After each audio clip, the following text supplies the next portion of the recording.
Así que es maravilloso el tener esa certeza. La palabra de Dios dice que el perfecto amor dice que desplaza al temor. Cuando nosotros somos capaces de ese amor, de conservarlo, entonces esto lo que hace es eso, echa fuera, desplaza, ¿verdad?, al temor.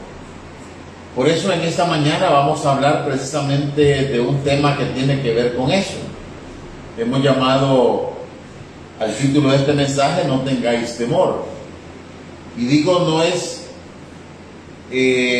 un mensaje solamente de animación, no es un mensaje que tiene que ver con la superación personal, sino que es un mensaje de fe, ¿verdad? Recordemos que la fe no es solamente el creer en algo, sino confiar en que la promesa que se nos ha dado es una promesa fiel, que se va a cumplir, así llueve, truene o relampaguee.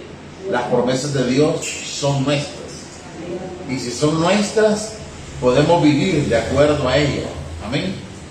Entonces el tema de este mensaje es: no tengáis temor. Y vamos a abrir nuestras Biblias en el libro de Mateo, capítulo 10 y el verso 28. Mateo 10, versículo 28. Recordemos que estamos comenzando un nuevo mes. Ya les he explicado que,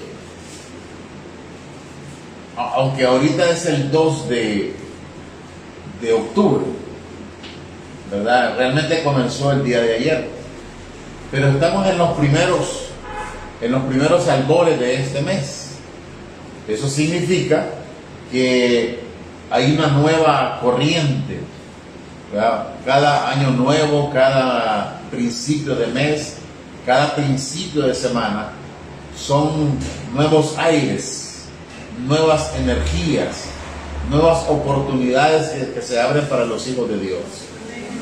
De hecho, cada día, porque David decía que cada día es una nueva misericordia, es decir, una nueva oportunidad. Muy bien. Mateo capítulo 10, versículo 28. Nos ponemos en pie para darle reverencia a la palabra, y me dice un amén para sintonizarnos. Amén.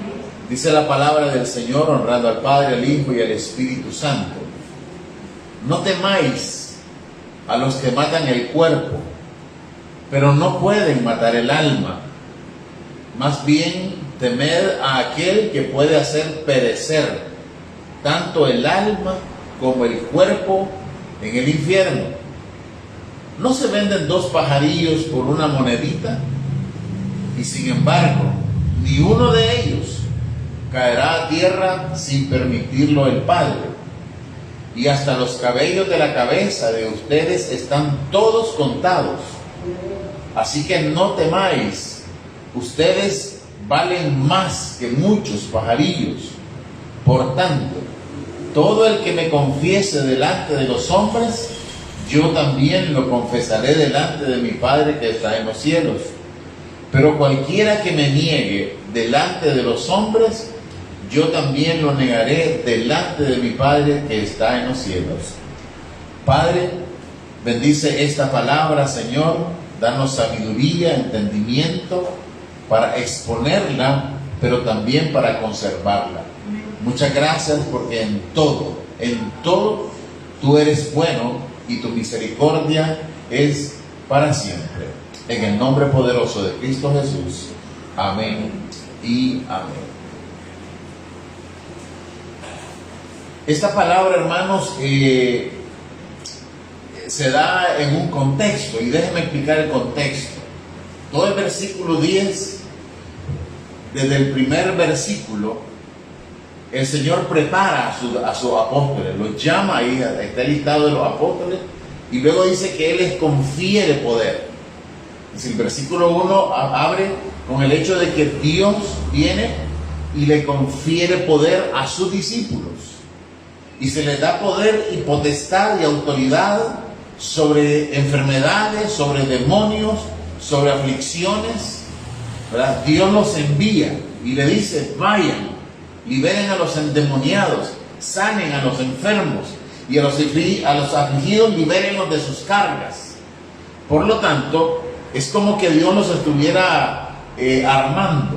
Les acaba de entregar un instrumento de guerra, y los discípulos iban a ir a combatir contra todos aquellos que estaban siendo afligidos de diversas causas. Mas sin embargo, a partir del versículo 17, les advierte claramente que esta guerra no venía sin esfuerzo, esta guerra no vendría sin dolor. De hecho, ninguna guerra viene sin dolor. Y les dice que iban a ser perseguidos.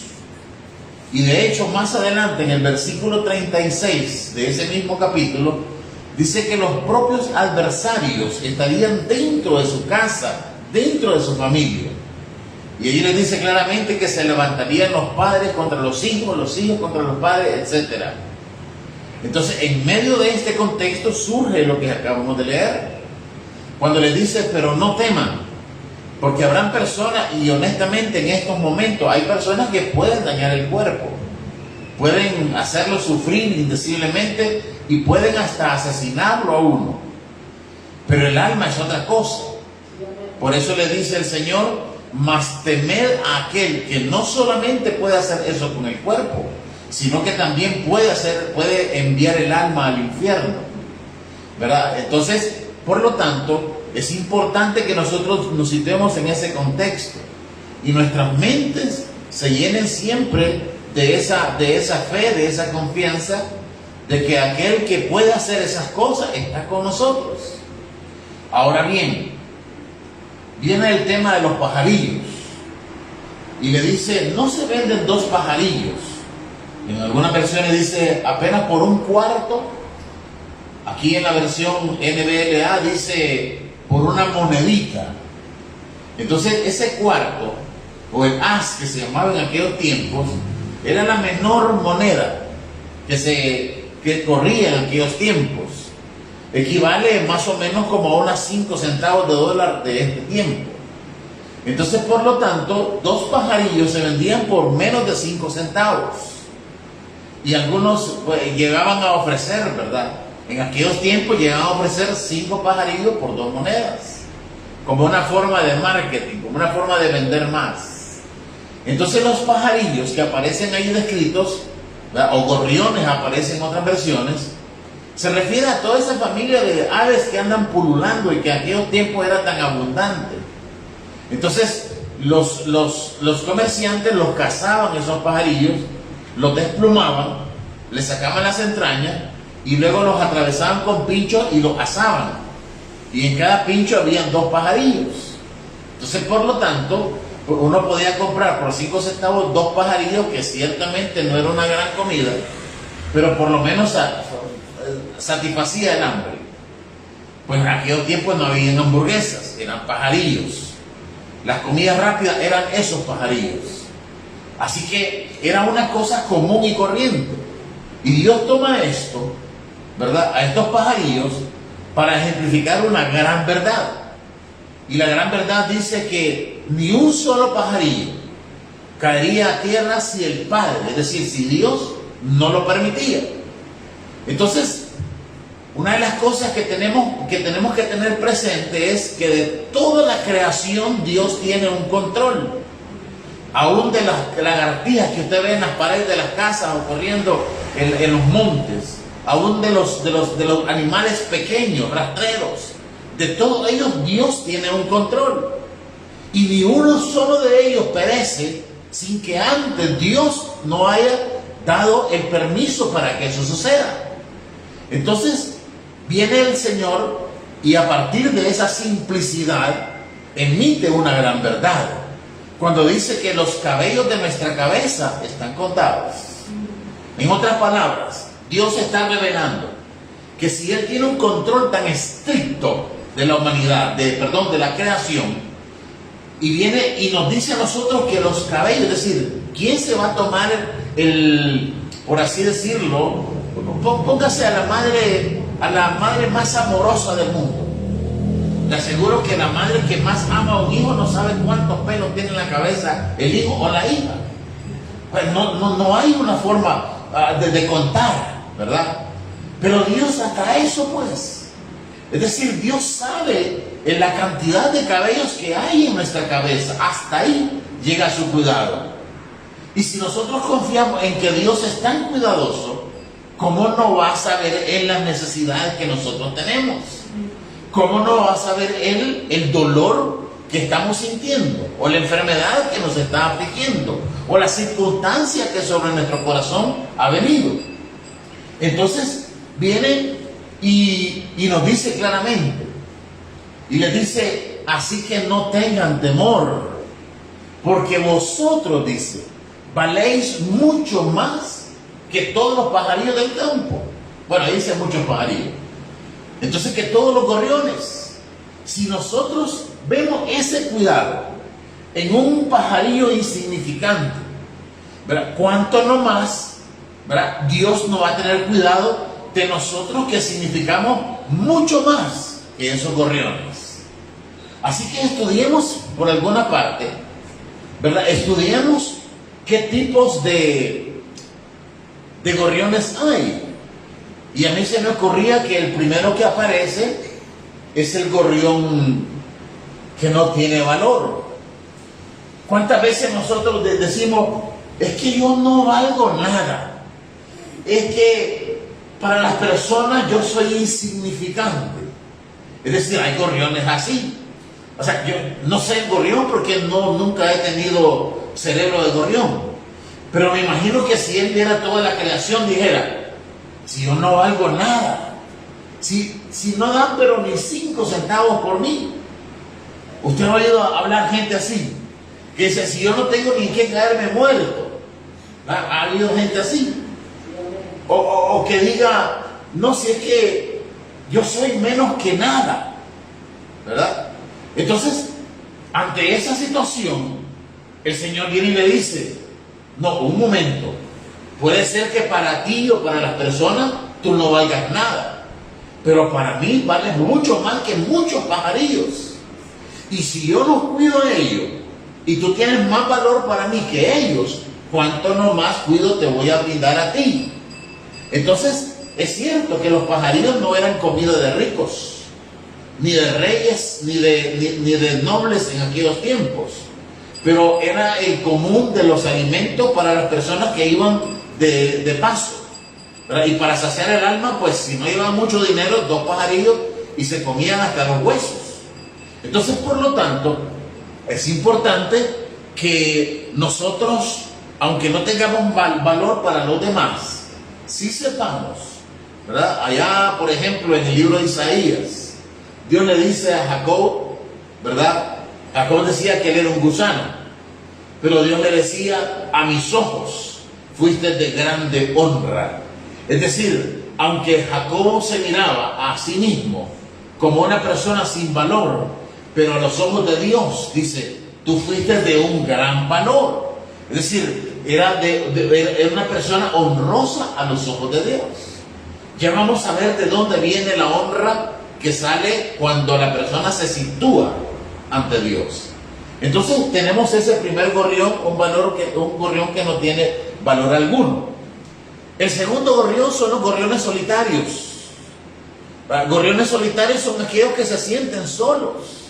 De hecho, estaba viendo que los gorriones son animales muy sociales. Entonces, de tal manera que ellos siempre caminan en bandadas. Caminan siempre se cuentan por centenares o miles de gorriones. Es decir, si nosotros vemos ahí vemos aquellas bandadas, pero son miles y a veces millones de gorriones que se trasladan de un lado para otro y se mueven como un solo organismo. Entonces, un gorrión solo es un gorrión enfermo o viejo. Es decir, son gorriones que se aíslan por alguna circunstancia. Entonces, muchas veces nosotros nos pasa eso. Nos aislamos y nos alejamos del lugar donde nosotros nos sentimos bien. La fe del uno alimenta al otro y la fe del otro también contribuye a alimentar a todas las personas. Por lo tanto, nosotros, así como esos gorriones, somos personas sociables, espiritualmente hablando.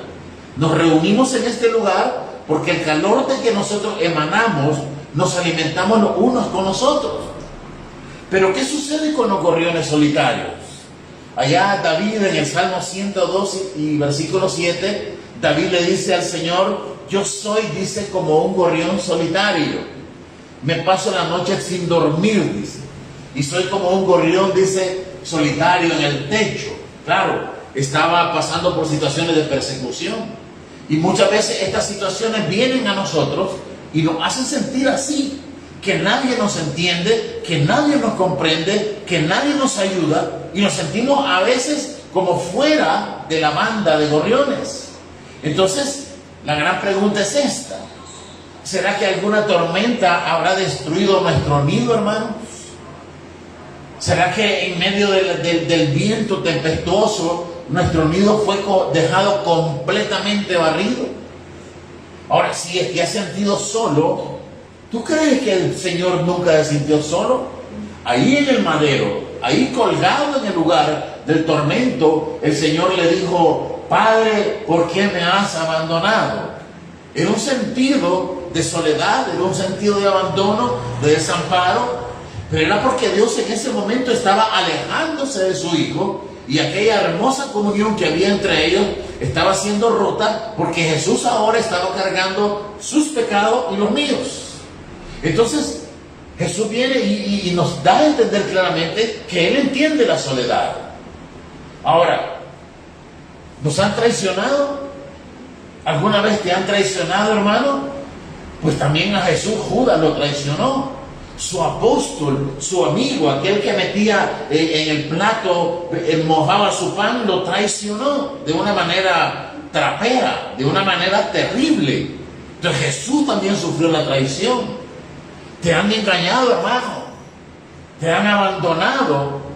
Te has sentido en algún momento en total abandono, o quizás tal vez te has sentido cansado, hambriento, te has sentido sediento. ¿Creemos nosotros que Jesús no se sintió de esa manera? Allá en Juan capítulo 4 lo vemos acercarse al pozo de Samaria. Y dice claramente que el Señor iba cansado, era el mediodía, el sol estaba cayendo verticalmente, el calor era espantoso. Y en el momento que llegan a las puertas de Samaria, en el lugar donde está el pozo de Jacob, ahí viene, el Señor viene y se siente cansado y se sienta. Y le dice a los discípulos: vayan a conseguir alimento. Y cuando llega la mujer samaritana al pozo, rápidamente el Señor le pide agua. Es decir, el Señor estaba hambriento, estaba cansado y estaba sediento. A veces nosotros creemos que Dios nunca ha experimentado esas cosas y le reclamamos a Él muchas veces como si Él no supiera de lo que estamos hablando. ¿Te han lastimado, hermano? ¿Te han humillado alguna vez? Pues al Señor lo hicieron también, y con creces. A Él lo golpearon, a Él lo bofetearon, lo escupieron. Todo por causa de usted y por causa mía. Aunque lo hizo por toda la humanidad, pero no toda la humanidad entiende eso. La humanidad sigue resistiéndose a la obra redentora y a la obra salvadora del Señor. Y solamente aquellos que hemos entendido este concepto, venimos al templo, venimos a congregarnos, venimos a escuchar. No solamente a escuchar, sino a robustecer nuestra fe. Te quiero decirte, hermano, al Señor lastimaron. Al Señor lo tuvieron por menos, a Él le arrancaron la barba, a Él finalmente lo latigaron y finalmente lo crucificaron, siendo Él inocente. Por lo tanto, no hablemos de sufrimiento. El Señor sufrió muchísimo más que eso. ¿Te has sentido perseguido por alguien, hermano? ¿Te has sentido en algún momento que todos los ojos te vigilan? Pues ese fue el estilo de vida que Cristo Jesús también vivió. Cada palabra que Él dijo, cada hecho que Él hizo, fue escudriñado meticulosamente con el objeto de buscarle un error, y es de tomar ese error y que sirviera como justificación para matarlo. Él fue perseguido muchas veces, intentaron apedrearlo, lo trataron de lanzar al vacío. Todas esas cosas experimentó el Señor. Por lo tanto, si alguna vez te has visto perseguido, hermano, no creas que tú has estado sufriendo solo. Dios conoce ese concepto. ¿Alguna vez te han rechazado aún en tu familia? Pues la palabra dice que el Señor ni los hermanos, dice, creían en Él. Juan capítulo 7, verso 5 dice que los hermanos de Jesús no creían en Él y se burlaban de Él. Por lo menos mientras Él estuvo vivo. Cuando Él murió fue otra cosa. Pero mientras Él estaba vivo, aquí los hermanos no le creían. Muchas veces nosotros luchamos contra un concepto, a veces contra la misma familia, y la familia no nos cree. Entonces Jesús también experimentó eso. Por lo tanto, todas estas cosas que hemos estado nombrando forman parte de ese gorrión solitario. Muchas veces nos hemos visto derrumbados, ¿no es cierto? Y con eso llegamos al tercer gorrión, que es el gorrión caído. Aquel que ya está en su más baja, quizás el gorrión que le dieron la pedrada, ¿verdad? Que lo cazaron y está ahí moribundo, tirado en el piso. ¿Verdad? Dice la palabra del Señor, ¿verdad? Y nos anima precisamente a que, aunque nosotros veamos un gorrión herido, un gorrión ahí derribado o caído, sepamos que si nosotros nos encontramos en esa circunstancia, nosotros tenemos un gran valor para Dios. Y Él vino precisamente, dice, para darnos vida y vida en abundancia. Por lo tanto, una de las preocupaciones o del trabajo que Dios hace para con nosotros es levantarnos. Nos han herido, pues Él sana tu herida. Te han humillado, Él te da aliento. Te sientes completamente desfalleciente, pues Él te reanima, hermano. La importancia de todo esto es que Dios está interesado en ver tu restauración, en ver tu alegría, en ver tu adoración a Él. Porque hasta aquí, hasta el día de hoy, hasta este mismo segundo, Dios ha tenido cuidado de todos nosotros. Amén. Pero muchas veces nos derrumbamos, nos equivocamos de carrera y es el terminar del mundo.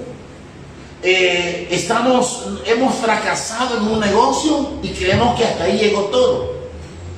Hemos buscado cómo formar una alianza, una sociedad con alguien y la persona se lo chueca y también nosotros nos venimos abajo.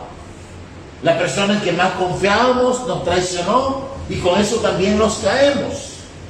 Es decir, hay una serie de sentimientos que muchas veces traen como consecuencia nuestra caída. Pedro se equivocó, Jonás se equivocó, y ellos a los dos se les fueron levantados. Pedro terminó negando al Señor, mas sin embargo Dios lo restauró al ministerio. Jonás se arrepintió de ir a Nínive y finalmente Dios, utilizando aquel gran pez, lo devolvió a las costas de Nínive. Las equivocaciones que hemos tenido nosotros no son sinónimo de que ya terminó todo. No, si estás caído y reconoce que estás caído, si tu ánimo se ha venido al piso, hermano, preséntate ante Dios y Él va a restaurar tu vida. Esa es una de las cosas que Dios hace cuando nosotros estamos de capa caída, cuando andamos volando bajo, cuando ya tenemos combustible. Pues Dios viene y restaura ese combustible y nos da nuevos bríos. La otro tipo de gorrión es el perdido, un gorrión perdido. Aquel que no encuentra, de ninguna manera encuentra el propósito de la vida. Y tiene preguntas existenciales en su cabeza, en su mente. No sabe quién es, no sabe a qué vino el mundo. Ni siquiera para qué trajo hijos. O para qué tiene un esposo, por qué tiene una esposa. Son preguntas existenciales. Es decir, el gorrión está perdido. Vive, pero no sabe para qué está viviendo. Allá en el Salmo 84 y versículo 1 al 4, el salmista está hablando con Dios y consigo mismo. Y le dice, aún el gorrión, dice, ha hallado casa. Y la golondrina ha encontrado nido para sí donde poner sus polluelos. Y el problema estaba en que David no tenía, estaba huyendo. Él quería ir al templo, pero sabía que si iba ahí lo mataban. Entonces, por lo tanto, él se sentía como desubicado. Los lugares a donde estaba escapando no eran los lugares definitivos. Y por eso le decía al Señor: Señor, aún los gorriones se encuentran unidos y las golondrinas en tu templo, y yo no. Pero muchas veces nosotros estamos en esa circunstancia. Mira, hermano, al final de todo, cuando Jesucristo vea a la humanidad, Él no ve a la humanidad como buena o mala, ¿me entiende? De hecho, la palabra dice que todos aquellos que no creen en Él ya han sido condenados. ¿Qué es lo que a usted lo salva? El hecho que usted cree en Él. Si en este momento usted no creyera en Él, usted ya estaría condenado. Cuando usted ve a las personas que no vienen a Dios, no se preocupe, hermano, si ellos ya están condenados. O sea, la primera moción tiene que ser que nosotros debemos de preocuparnos primero por nosotros.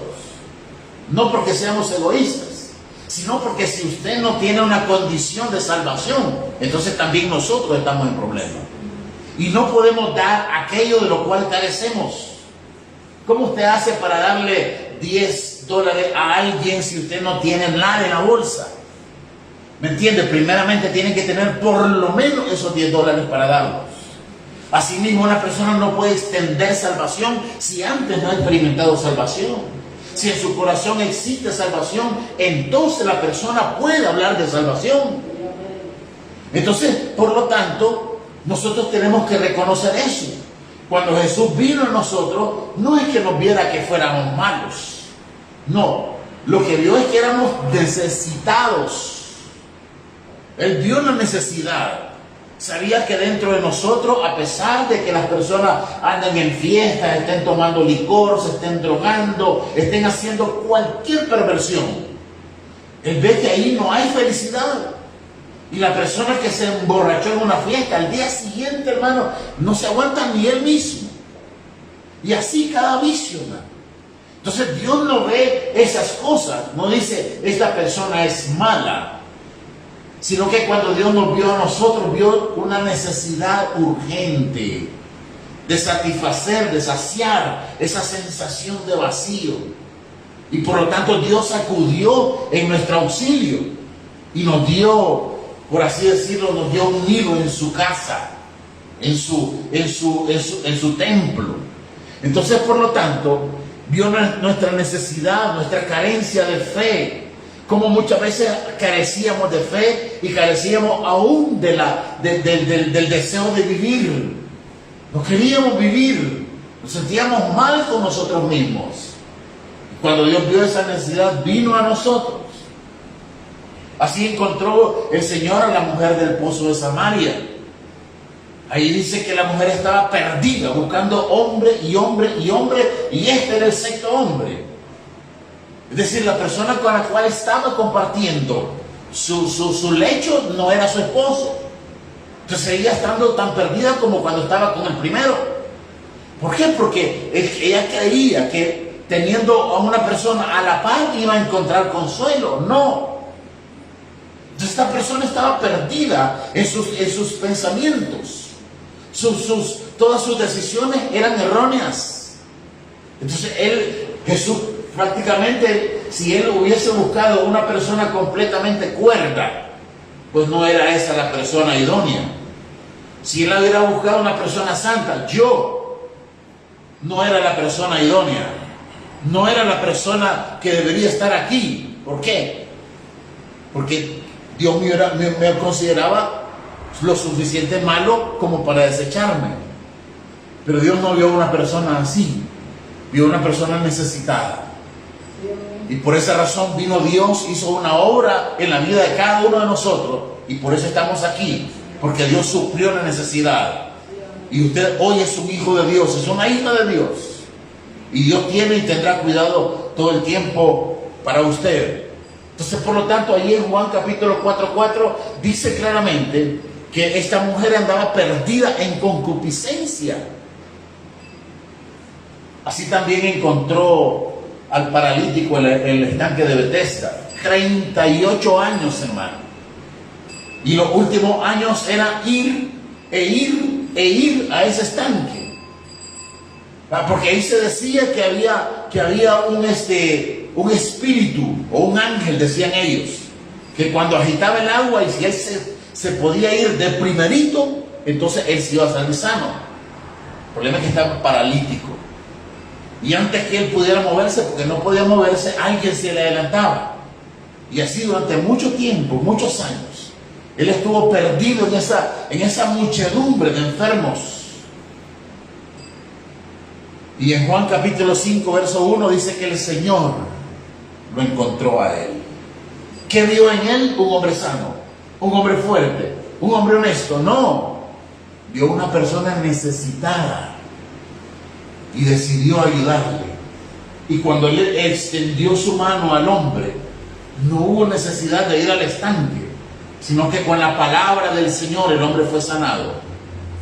Entonces vemos que a este hombre que estaba perdido entre enfermos, él vio una necesidad y la suplió. Por eso estamos nosotros aquí, hermano, porque así estábamos perdidos en medio de toda esa enfermedad del mundo, hermano. Estábamos batallando por cosas inimaginables. Pero Dios vio el mundo y vio su necesidad y vio mi necesidad. Y como Dios es suficiente para suplir toda necesidad, Él acudió a nuestra ayuda. También encontró a María y a Marta llorando a Lázaro, hermano. Ahí perdida en el dolor, en el llanto, en el sufrimiento, en el rencor, en la rabia de haber perdido a la persona que aportaba los recursos para que la casa pudiera seguir adelante, y ahora ya no lo tenían. Ya no existía Lázaro, ahora solo existía María y Marta, y como mujeres no podían trabajar en ese tiempo. Por lo tanto estaban sumidas en un mar de dolor. Y cuando Dios llegó a ellas, no les dijo: ustedes son buenas, ustedes son malas, porque una de ellas dice que una de ellas había ungido los pies del Señor con sus cabellos. Y luego ungió al Señor con aceite, con un perfume caro. Entonces Dios no vio esas cosas. Dios vio la necesidad de ellas. Y en ese momento sublime, en ese momento perfecto, Él acudió en ellas y cambió completamente el dolor. Lo cambió en una alegría. Y finalmente, un gorrión necesitado. ¿Tienen necesidades, hermanos? O más bien, ¿tenemos necesidades? Por supuesto que sí. No hay persona en el mundo que no tenga una necesidad. Pero para ello también Dios tiene una respuesta. Dice Mateo 6:26: mirad las aves del cielo, que no recogen, que no ciegan, y con todo, dice, Dios las alimenta. Y luego dice más adelante: mirad los lirios del campo, que no tejen, pero Dios las viste, dice, de tal manera que aún Salomón, es decir, el rey más rico que ha habido en la faz de la tierra, nadie se le compara. Dice que aún el rey Salomón, y en su mayor esplendor, se vistió como un lirio del campo.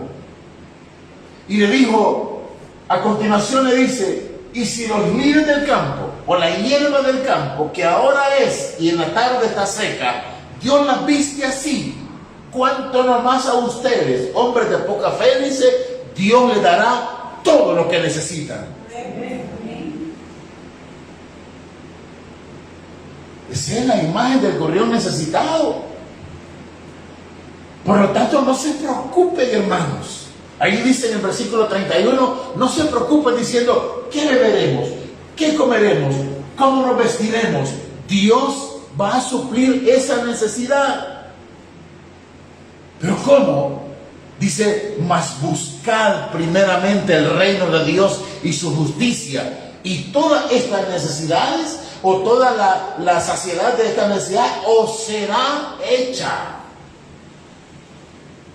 Todas estas cosas os seguirán.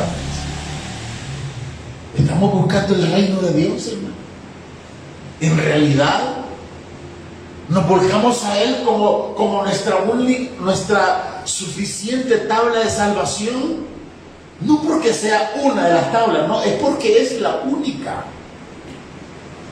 Nos debemos de volcar a Él en todas nuestras necesidades, aún de las necesidades más elementales. Es decir, no preocupándose, sino volcándose a Él en oración, en clamor, en lectura bíblica, en escuchar mensajes de fe, en escuchar esas cosas que robustecen el alma y el corazón.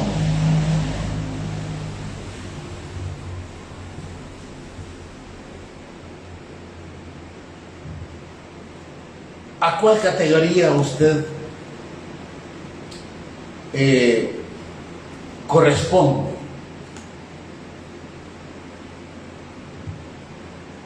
¿Son 2 o más imágenes de los gorriones? ¿Son todos los gorriones? Yo no lo sé, hermano. Ese es un asunto que va entre usted y Dios. Pero lo que sí quiero decirle en esta mañana es que no importa en qué categoría usted se sitúe, Dios es fiel. Y Dios es capaz. Así que ahí donde está, incline su rostro un momento, hermano. Incline su rostro y dígale al Señor sus necesidades. Dígale: Señor, yo te necesito. Abra su corazón, abra su abanico de opciones. Abra su canasta y dígale: Señor, en mi corazón tengo esto, aquello. Tengo estas necesidades. Y hoy he escuchado que tú eres capaz. Por eso, Señor, acudo a ti en esta mañana para darte honra y gloria. Padre, ayúdame, Señor. Ayúdame a encontrar las respuestas correctas. Y bendíceme, Señor. Bendíceme. A como suele ser tu costumbre, Señor Dios Todopoderoso, Rey de Reyes y Señor de Señores. Gracias, Padre, en esta preciosa mañana, porque al acudir a ti, Señor, yo siento en mi corazón, Padre, tu respuesta. Siento en mi corazón, Señor, tu mano que está sobre mí, Señor. Padre, en el nombre de Jesús, yo entrego mis necesidades. Señor, entrego mis situaciones. Entrego, Señor, mis carencias, mi dolor y todo aquello, Señor, que necesito que tú me ayudes. Dame fuerzas, Dios, porque en ti y solo en ti, Señor, está la capacidad de que yo pueda salir adelante de una manera que glorifique tu nombre. Gracias, Señor Jesús.